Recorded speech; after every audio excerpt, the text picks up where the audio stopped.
મોક્ષદાયિની પૃચ્છ, અને ગાયની જે પૂંછ છે એને જો તમે 3 કે 5 કે 8 કે 11 પરિક્રમા કરીને અંતે જો ગાયની પૂંછને તમે આંખે અડાવી મસ્તક પર જો ધારણ કરી લો તો સા મોક્ષદાયિની પૃચ્છ, મોક્ષદાયિની તમારા સ્વભાવ કર્મ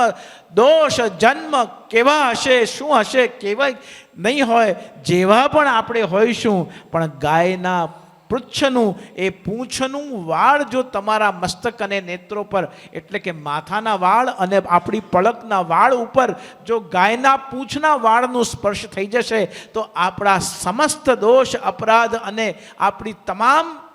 બિનજરૂરી લાયકાતોને ભૂલીને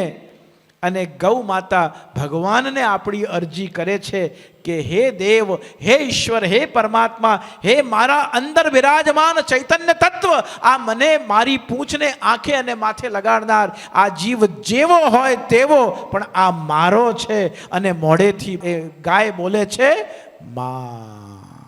હું એની માં છું અને મારા દીકરાને તમે આશીર્વાદ આપજો. અને એ ગાયના શરીરમાં બિરાજમાન સમસ્ત દેવગણ, સમસ્ત ઈશ્વરીય તત્વ અને અનેક માતૃકા તત્વો એ જીવને પૂંછ માથે લગાડનારને પોતાનું અભયદાન આપી દે છે.